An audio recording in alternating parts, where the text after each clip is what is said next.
Assalamualaikum warahmatullahi wabarakatuh. Disiplin ilmu hanyalah modal pertama. Ijazah cuma selembar kertas di atas meja. Halo, kembali saya Indri Memo hadir lagi untuk Anda di program Memo Newsroom. Di edisi hari ini awal bulan September 2020, saya berharap hari ini Anda semua dalam keadaan baik dan penuh semangat. Sehingga agenda yang akan Anda kerjakan nantinya bisa Anda selesaikan sesuai jadwal dan kesuksesan bisa Anda raih dengan sempurna. Berita utama di awal bulan September ini, pengumpulan berkas pengajuan bantuan langsung tunai BLT untuk pelaku UMKM dari pemerintah pusat di kantor Dinas Koperasi dan Usaha Mikro Kabupaten Jombang membludak. Dan inilah koranmemo.com dengan berita selengkapnya. Kumpulan berkas BLT UMKM di Jombang, antrean warga membludak. 3 pemuda terduga salah guna narkoba digulung tim Raja Wali 19 Polres Nganjuk. Pengedar pil double L ditangkap anggota Polsek Jatikaleng.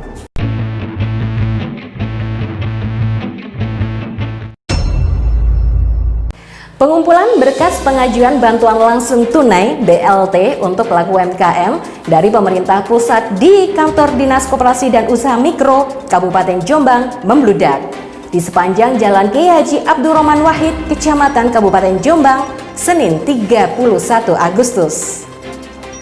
Ratusan pelaku usaha di kota santri ini rela mengantri hingga sepanjang 500 meter dan mengabaikan protokol kesehatan demi mendapatkan bantuan pemerintah sebesar 2,4 juta rupiah sekali cair.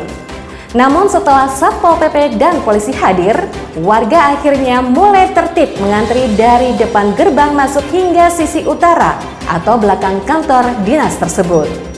Pengusaha warung makan di Ponpes Darul Ulum Rejoso, Kecamatan Perterongan saat ditemui di lokasi, kondisi antrean untuk bisa jaga jarak memang sulit karena yang datang se-Kabupaten Jombang.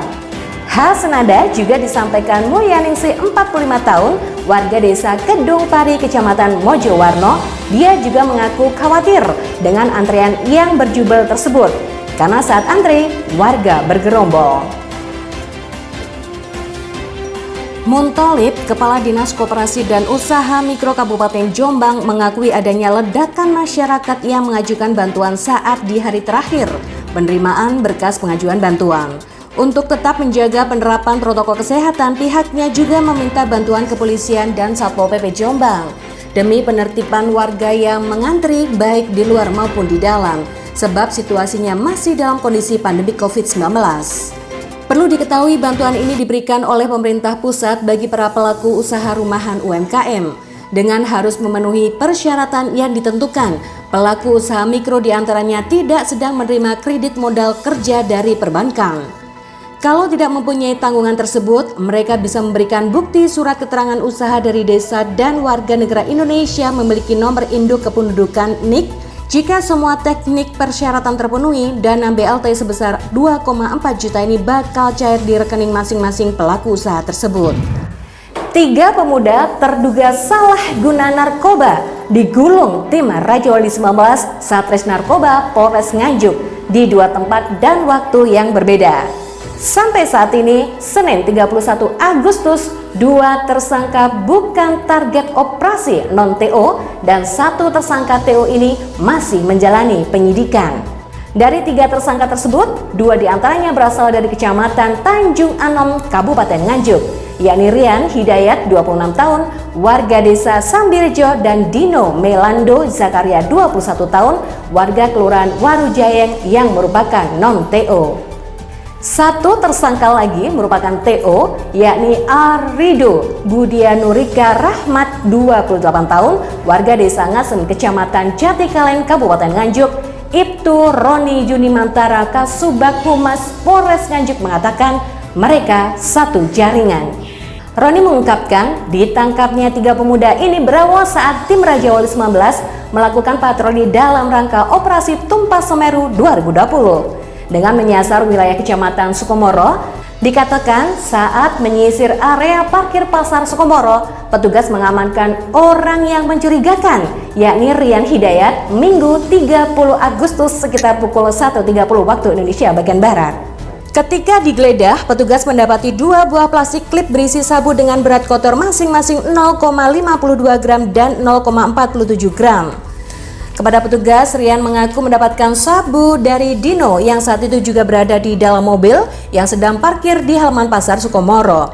Dari penggeledahan Dino, petugas mendapati barang bukti 2 buah plastik klip berisi sabu berat kotor masing-masing 0,49 gram. Setelah dilakukan interogasi, Dino buka mulut jika sabu itu didapat dari Alrido. Akhirnya Alrido diciduk di rumah calon istrinya di Kelurahan Warujayang, Kecamatan Tanjung Anom, Minggu 30 Agustus 2020 sekitar pukul 2.30 waktu Indonesia bagian Barat dengan barang bukti 3 buah plastik klip berisi sabu berat kotor masing-masing 0,27 gram, 0,43 gram, dan 1,12 gram. Sementara itu, Kasat Res Narkoba Polres Nganjuk Ibtu Pujo Santoso membenarkan jika saat ini pihaknya masih mengembangkan kasusnya.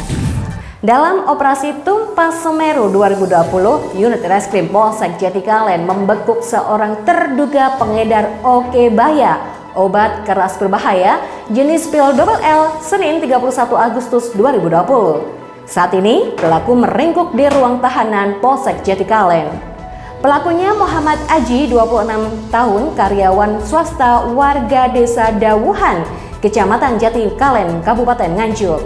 Ibtu Roni Yudimantara, Kasubag Humas Polres Nganjuk mengatakan, tersangka Aji ini bukan merupakan target operasi atau non-TO. Sedangkan barang bukti yang diamankan 16 plastik klip masing-masing berisi 10 butir pil double L, 1 plastik klip berisi 5 butir pil double L, 2 bekas bungkus rokok, dan uang Rp130.000. Dijelaskan ditangkapnya pelaku berawal saat unit Reskrim Polsek Jatikalen sedang melakukan patroli kewilayahan untuk antisipasi 3C Curat, Curas, Curanmor dalam rangka operasi Tumpas Semeru 2020. Ketika melintas di Jalan Raya Jatikalen, tepatnya di pertigaan Desa Lumpang Kuih, petugas mengamankan seorang pemuda berinisial LA alias Gembul yang saat itu sedang mengkonsumsi pil double L. Saat digeledah, ditemukan 10 butir double L yang diemas dalam plastik klip disimpan dalam saku celana sebelah kanan. Selanjutnya, unit Reskrim Polsek Jatikalen mengamankan seorang pemuda berinisial DA. Pemuda ini juga mengantongi 5 butir pil double L yang dikemas plastik klip. Kepada petugas, pemuda ini mengaku sebagai pemakai, sedangkan pil koplo itu didapat dari Muhammad Aji dengan cara membeli. Mendapatkan keterangan, petugas langsung mencari keberadaan Aji. Sekitar pukul 21 waktu Indonesia bagian Barat, Aji dapat diamankan bersama barang bukti 10 plastik klip yang berisikan masing-masing 10 butir pil double L, 5 plastik klip berisikan masing-masing 10 butir pil double L, serta uang tunai Rp130.000. Terima kasih kebersamaannya untuk hari ini di awal bulan September 2020. Saya Indri Memo bersama tim yang bertugas hari ini mohon pamit. Terima kasih kebersamaannya. Jangan lupa like, komen, dan subscribe di koranmemo.com. Wassalamualaikum warahmatullahi wabarakatuh.